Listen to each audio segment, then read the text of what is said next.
Volvemos al programa Pauta Semanal, ya se incorporó la Seremi Alejandra Muñoz. Bienvenida, Seremi. Muchas gracias, muy buenas tardes a todos. ¿Cómo está la semana?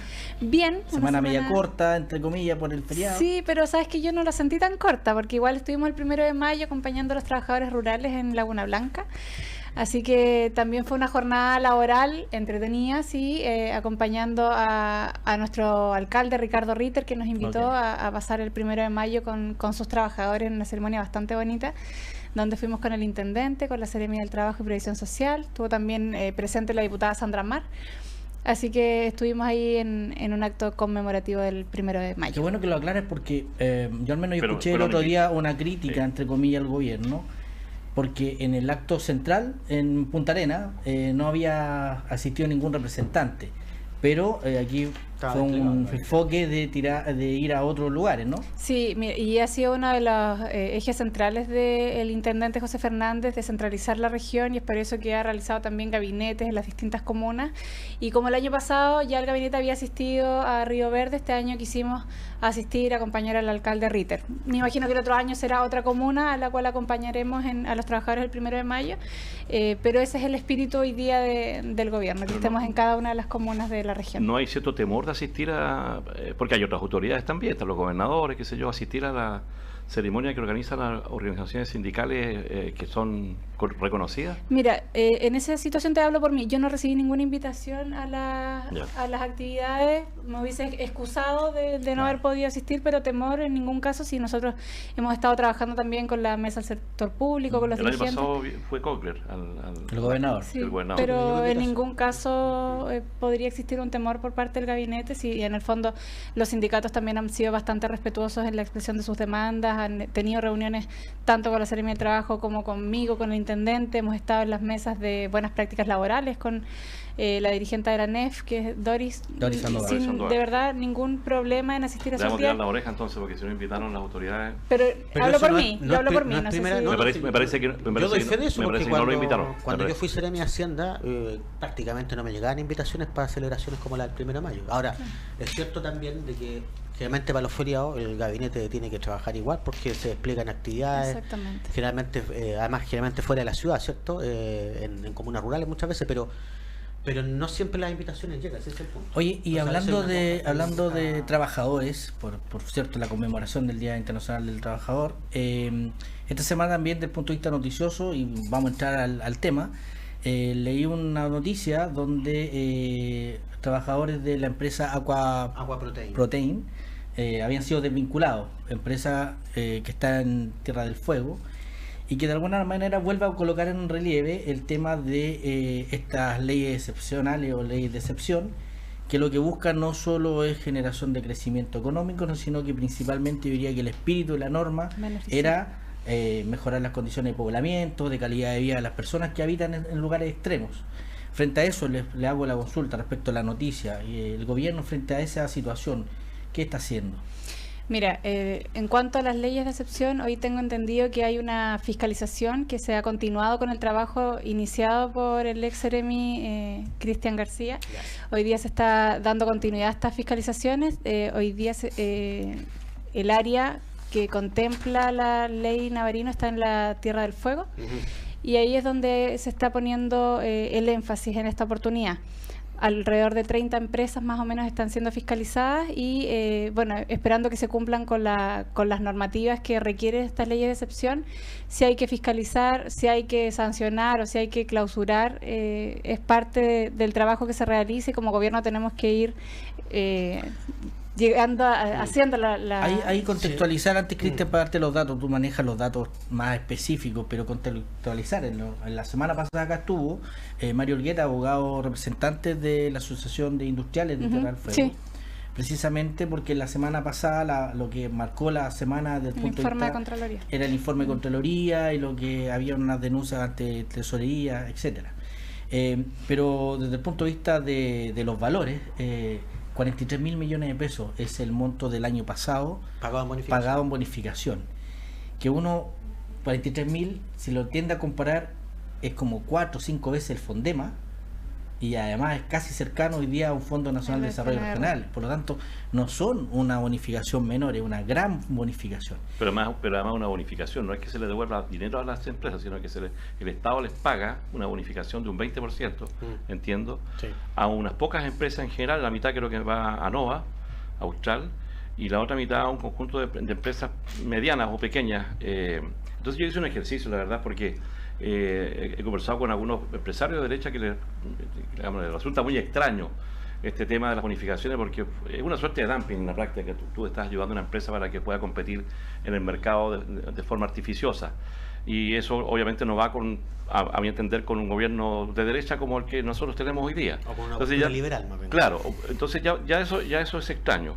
Lo segundo que es extraño es que si uno hace un simple cálculo, 43.000 millones de pesos, lo divide por los habitantes de Porvenir, que no han tenido un claro crecimiento, ¿no es cierto?, desde el punto de vista de la masa laboral, son como 8 millones de pesos por habitante, incluyendo niños y todo. Entonces, es una tremenda cantidad de dinero que a lo mejor sería factible de revisar de qué forma se podría entregar de manera que pudiera favorecer directamente a la masa laboral, que no recibe 8 millones de pesos al año a través de su remuneración. Entonces, coloca esta discusión nada más que de forma teórica, porque efectivamente a nosotros nos parece que todas estas leyes de excepción ayudan a fortalecer, ¿no es cierto?, la inserción de habitantes en una zona determinada, pero no veo que esto se esté constituyendo en eso. Más bien es un tremendo negocio para las empresas.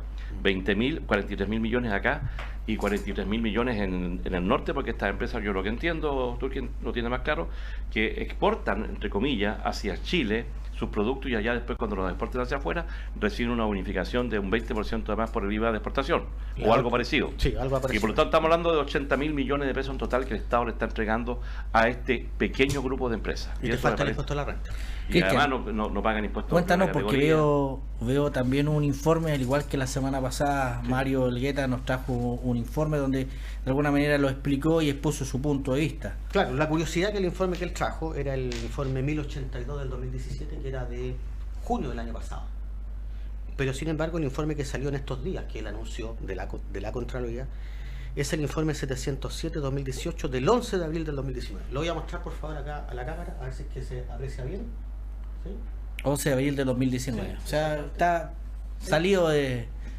Ahí la cámara está... Sí. Ya, ahí está. ¿Ya? Perfecto. Sí. Y ahí está la fecha abajo, que se note por favor, 11 de abril del 2019. Se alcanza a ver. Ya. Este informe fue a raíz de la denuncia que los industriales hicieron en la Cámara de Diputados. Y una de las denuncias, en realidad fueron dos denuncias: que la tesorería no pagaba dentro de los plazos de la bonificación, y que Nova Austral tenía un trato preferente para el pago de la bonificación. Resulta que de las conclusiones aquí, en realidad no hay ningún reproche que la Contraloría haga a la tesorería. Es más, la única observación que hace es de un caso respecto de 174 egresos, porque revisó todos los egresos. El informe que mostró ayer Elgueta, o la semana pasada Elgueta, era de una muestra. Este informe es completo, es de un año completo. Y en este año completo en realidad hay un reproche en 174 egresos. 0,4% del total de la muestra. Por lo tanto es insignificante. Y además que desestima una serie de cosas, por ejemplo, desestima la interpretación arbitraria del intendente respecto al ordinario 232 del concepto de insumo, que a todo esto esta administración ha mantenido esa misma interpretación, y en función de esa interpretación ha continuado con estas fiscalizaciones. Porque además yo debo señalar una cosa, aquí no me da el mérito a mí de haber iniciado esta fiscalización, porque en realidad... Pero había que hacerlo, finalmente había que fiscalizar como el funcionamiento de las leyes. Claro, pero además la Contraloría... también hoy día se mantiene esta fiscalización. Y de hecho la Contraloría entregó instrucciones, y una de las instrucciones que entregó también es a la Intendencia, que le dijo que efectivamente, por ejemplo, las empresas que nosotros no logramos fiscalizar, que eran estas 32, es lo que tuvo que fiscalizar ahora esta administración. Claro, había dos que ya había fiscalizado, por lo tanto le quedaban 30 solamente. Pero finalmente este informe desestima lo que aquí ha venido señalando la asociación gremial. Entonces pareciera que muestran informes que además no lo transparentaron nunca, porque insisto, este es el informe, y este informe da por subsanado una serie de cuestiones. No están los señalados reproches que se le hacen en la tesorería, más allá efectivamente de tirarle la oreja en algunos aspectos. No hay cuestiones de fondo, primero que todo, que señalen ilegalidades de parte de la tesorería. No se desconoce además el rol que la tesorería tiene de salvaguardar el interés fiscal y por lo tanto revisar qué es lo que está pagando, contratando los domicilios y otra serie de cosas. Habida cuenta que hubo situaciones que fueron consideradas delitos. De hecho, mira, aquí hay un caso de una empresa que es la que está judicializada, que es Textil Mejillones, que Tesorería no ha pagado, evidentemente, porque eso está judicializado. Y de hecho, también salió hace poco la sentencia del Tribunal Constitucional, que declaró la inadmisibilidad del requerimiento que los particulares tenían de que no se aplicara esta sanción de caducidad. Lo curioso es que el Guetta señala en los diarios que eso no es una sentencia. Bueno, si el Tribunal Constitucional no hace una sentencia, entonces ¿qué es lo que es? ¿Una opinión del Tribunal Constitucional?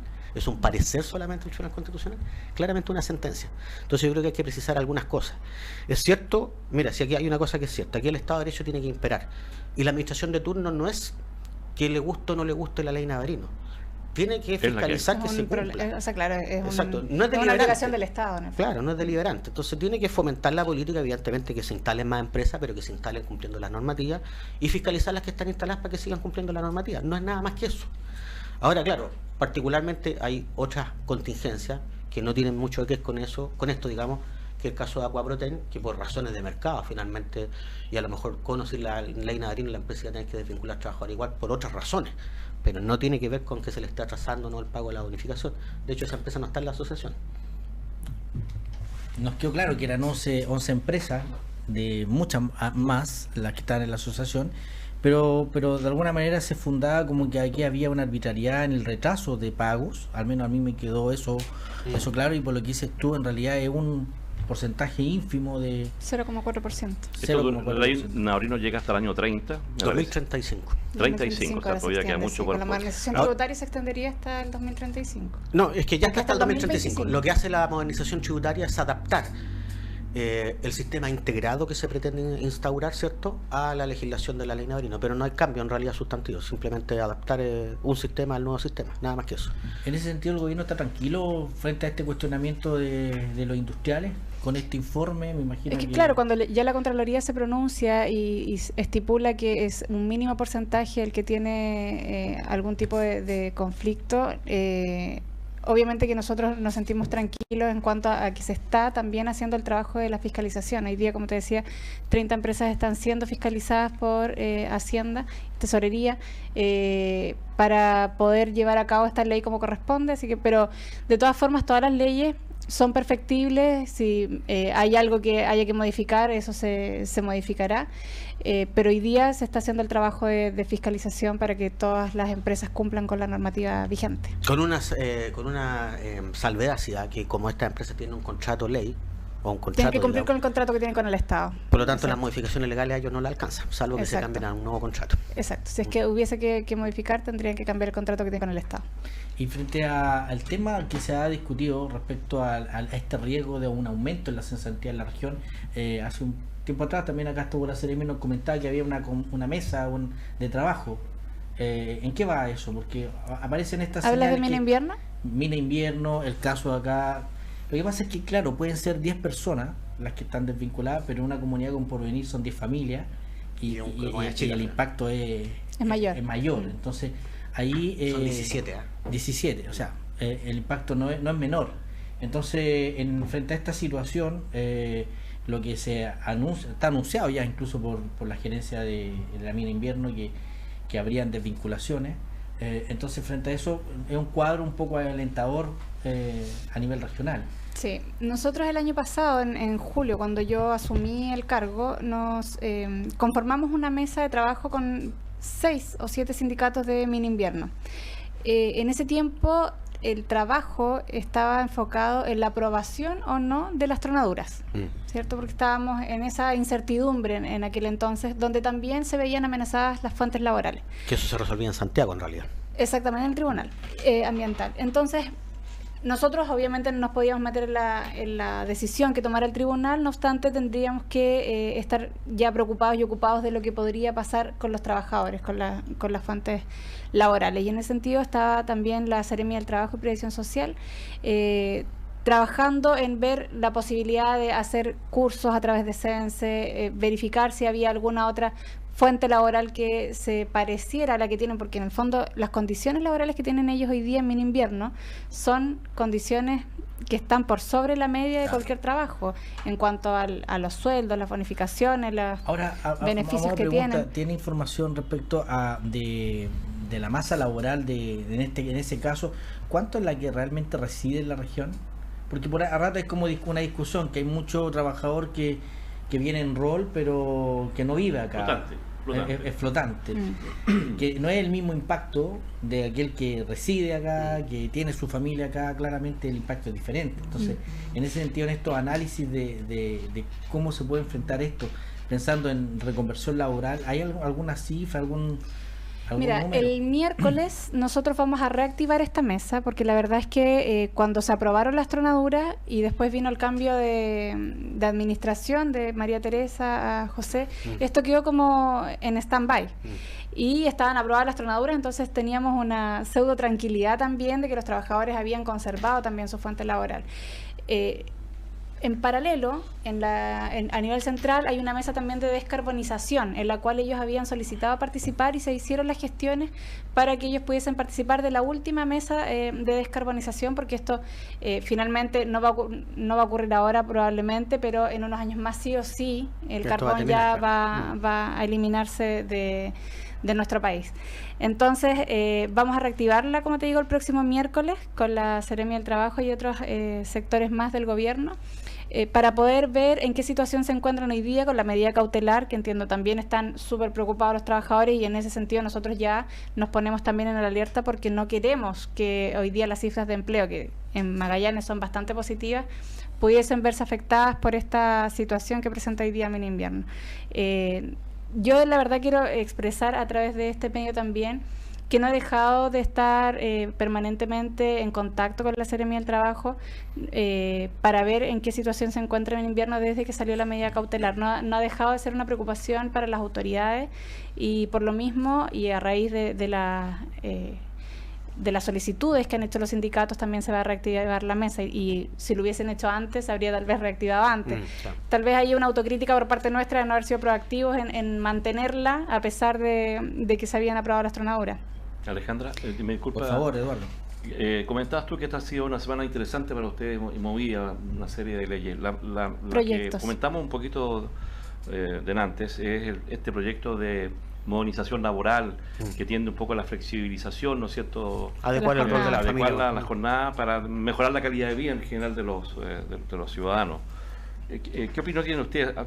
¿Tienes antecedentes adicionales a los que ya se conocen en la prensa respecto a cuál es el sentido que tiene esta ley que se está presentando para discutirla en el Parlamento? Porque obviamente es de mucho interés. Nos recordábamos recién que solamente entre un 8 y un 10% de la masa laboral está sindicalizada, y por lo tanto la posibilidad de que haya una asimetría de negociación ahí es bastante evidente, y por lo tanto ¿hay algún resguardo que está tomando en este caso el gobierno para evitar la imposición de contratos abusivos, por ejemplo, en este caso? Mira, la idea de esta, que es lo que a nosotros más nos llamó la atención en forma positiva, fue que la flexibilidad que se plantea en este proyecto de ley es absolutamente de mutuo acuerdo. No hay imposición respecto de las jornadas laborales. Entonces, si el trabajador quisiera cambiar su jornada de lunes a jueves y descansar viernes, sábado y domingo, tiene que llegar a un acuerdo con su empleador. Pudiesen haber también negociaciones colectivas, pero eso ya va a depender de la agrupación de trabajadores para poder llegar a un acuerdo y decir, ¿saben qué? En la empresa vamos a trabajar, no sé, cierto grupo de tal a tal hora o de tal a tal día, y el otro grupo al otro día. Ahora estos son trabajos formales con jornadas de 45 horas. Ahí no hay una en la ley, porque no tenemos el cuerpo legal, el proyecto de ley como para ver estos aspectos, pero claro, en el caso de un trabajador que quiere trabajar de lunes a jueves, pero su empleador le dice que no puede ser el viernes, hasta ahí llegó. Es como que igual en realidad no es una situación simétrica. Una posibilidad de imponer su criterio. Por eso el mutuo acuerdo es una negociación. Es relativo en realidad. Es importante cuántos están sindicalizados. Claro. Sí, por eso el 90% no. Entonces, o si hay una figura tipo tribunal o un mediador para incluso para esta discusión. Pero ahora también lo que yo señalaba de que esto no es aplicable para todo tipo de empresas, porque evidentemente el comercio, por ejemplo, va a quedar fuera, o los que atienden público. Puede ser, claro, puede ser perfectamente factible para la administración en general, los que hacen trabajo back office, porque efectivamente ahí da lo mismo el día que sea. pero hay otros que por la naturaleza de la empresa va a ser imposible llegar a convenios de esta naturaleza. Y hay algunos que ya funcionan con flexibilidad. De hecho, yo creo que hay Exacto. una adaptación de una cuestión que ya ocurre. Si ya El artículo 22 plantea en alguna medida que tú puedes adaptar tu horario cumpliendo las 45 horas semanales, Pero ¿cierto? transgrediendo el espíritu del artículo 22, francamente. Yo lo conocí en su momento a cualquier gente. ¿Cuál era el espíritu? El artículo 22 se aplica a los mandos que no tienen supervisión directa. el que tiene poder de representación era el Exactamente, porque los gerentes. Ya. Y resulta que en todas las empresas de venta, por ejemplo, yo tengo un hijo que trabaja en una empresa de venta que tiene el artículo 22, pues él no es ni ejecutivo, ni gerente, ni nada. Claro, si no había un ¿Por qué? abuso. Porque así efectivamente. se evita pagar horas extraordinarias. Ok. Pero yo creo que igual depende siempre de la empresa, tampoco podemos generalizar. Yo trabajé en una empresa con artículo 22 y claramente a mí me dejaban, no tenía cargo de jefatura, y me dejaban poder adaptar mi horario a mí, de acuerdo a mis necesidades familiares, y por ejemplo, si un día tenía que trabajar un poco más, otro día podía salir un poco más temprano. Claro, si no, no es Entonces, la realidad de todos. O sea, hay pero otras claramente empresas- no se puede generalizar. Claro. Hay algunas que sí lo aplican correctamente y otras que podrían presentar algún tipo de De hecho, abuso. hay empresas que tienen una jornada laboral incluso más baja que la Sí, obligatoria, sí. por Yo menos de diría 45 que la horas. principal 40 horas. preocupación un poco la alerta Eduardo, en términos de que hay áreas donde es bastante asimétrica la relación entre empleador y empleado, porque Claro. no hay un organismo intermedio que pueda tener la fuerza para una mejor negociación. Y ahí, en una masa laboral que es menos del 10% la que está sindicalizada, la verdad es que es la principal duda o preocupación respecto a que este espíritu de la ley no quede reflejado a la hora de aplicar. Pero sí, yo creo que habría que reforzar el rol que hoy día debiese tener la dirección del trabajo, la inspección del trabajo, de poder estar en permanente supervisión de que los contratos laborales se lleven a cabo como corresponde. Tal vez con esta ley, con este proyecto de ley, pudiese ser que se fortalezca también la inspección para poder dar garantías también a los trabajadores de que sus convenios de mutuo acuerdo se pueden llevar a cabo como corresponde y como lo establece el proyecto. Ahí yo lo que alcancé a leer, el ministro de Hacienda le preguntaban, ¿y cuánto cuesta esto? Lo que alcancé a leer, creo que está en un diario nacional, decía que eran como, no era una cifra muy significativa, pero que ese mayor costo estaba por la subvención al empleo juvenil que el gobierno da. Sí. Estatuto Y me llama la laboral atención joven. porque nos apunta a que yo esperaría un mayor gasto para el Estado si es que hay un aumento de dotación en la dirección del trabajo, en la No. fiscalización. No va por ahí. Entonces por ahí ese aumento no está. Entonces ahí es donde están estas dudas que, como dijimos al inicio, está recién el proyecto anunciado y por lo exacto. tanto va a haber harto Pero por eso debate. es súper importante que nosotros como gobierno hemos estado haciendo permanentes difusiones de lo que son los proyectos de ley presentados para aprobar la idea de legislar. ¿Por qué? Porque en el fondo el presidente el llamado que ha hecho tanto a la oposición como al oficialismo es poder dialogar y llegar a acuerdos a través del diálogo. Entonces, si se aprueba la idea de legislar, se pueden también hacer los alcances que tiene cada proyecto para poder arreglarlo lo mejor posible, ¿cierto? Para presentarlo a una ciudadanía que hoy día espera mejorar la calidad de vida de los empleos y que los empleos no solamente sean números de decir hoy día contamos con prácticamente pleno empleo en Magallanes, pero ¿son de calidad estos empleos? Entonces hoy día lo que queremos es tener también empleos de calidad. Sí, mira, Pero aprovechar- eso tiene una trampita, lo de aprobar la idea de legislar, que el poder de veto que tiene el presidente a través de los vetos sustitutivos permite que al final tú puedas colocar la ley como tú la establezcas, porque la única alternativa que le queda al Parlamento es tener 2/3 de la Cámara en contra. Pero bueno, pero yo creo que, eso le mira, puede costar la opinión más yo creo caro, que... ¿ah? ¿ah? Eso le puede costar caro Claro, un veto. yo creo que hay que conversar estos temas. La verdad Sí. es que la sociedad hoy día llegó a un momento en que el tema de la robotización, el tema De de la la digitalización, y el tema de que en las grandes ciudades, yo lo observo acá, inclusive en Punta Arenas, ya el tema de los tacos, por ejemplo, en determinadas horas, los colegios,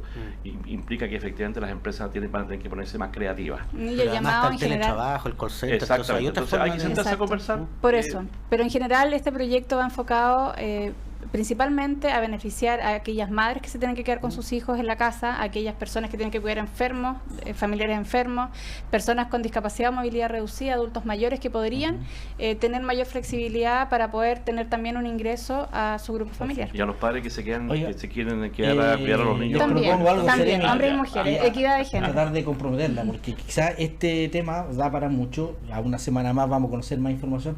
Pudiese hacernos el puente con la Seremi del Trabajo, sería interesante Ningún que pudiese problema. venir Ningún problema. este tema. Y yo creo que aún mejor porque Victoria tiene toda la destreza técnica que amerita el proyecto y como abogada maneja a la perfección todas estas temáticas. Perfecto. Agradecido entonces, mire, me está apurando allá nuestro control, nos pasamos un par de minutos, así que agradecer nuevamente su presencia, Seremi, y desde ya pedirle que nos haga la gestión para que podamos discutir este tema que estoy seguro que le interesa a todos nuestros auditores y televidentes, porque si apunta al espíritu de mejorar la calidad de vida de las personas, yo creo que eso es motivo de interés para todos. Sí, yo creo que este es un gran acierto del presidente Sebastián Piñera y la verdad es que para nosotros lo más importante es que los vecinos se mantengan informados. Sabemos que una sociedad informada es una sociedad empoderada, así que felices de poder informar. Muchas gracias. Ya nos vamos, volvemos la próxima semana en Pauta Semanal. Eduardo, Cristian, echamos de menos a Yanira y a Hernán, esperar que se nos sumen en el otro programa. Así que bueno, que tengan un buen fin de semana. Hasta luego. Polar Comunicaciones, radio, televisión e internet presentó Pauta Semanal. Participan Yanira Lara, ex Seremi de Gobierno; Mario Esquivel, abogado; Juan Francisco Miranda, ingeniero civil, ex Seremi de Obras Públicas; Eduardo Manzanares, presidente del Partido Socialista. Conduce Cristian García. Pauta Semanal en Polar Comunicaciones. Después de la noticia, el análisis.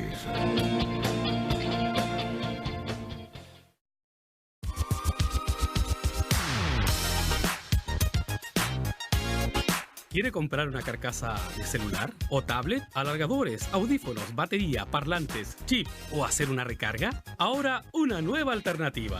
Buenos precios y mejor calidad. En pleno centro de Punta Arenas. Click Todo Accesorios. En el hall central de Galería Palas. Bories 932.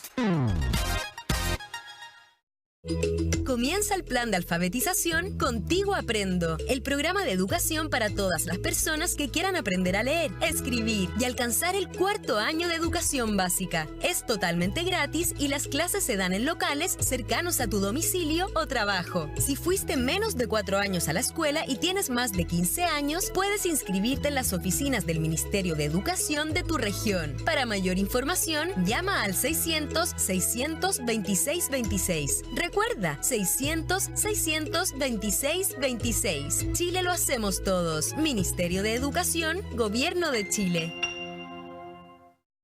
Amigos oyentes, el Oráculo de Los Ángeles los invita a participar en una consulta, una guía espiritual para que conozca pasado, presente, futuro, para que tenga la gran oportunidad de ser una persona completamente feliz y recibiendo éxito y prosperidad.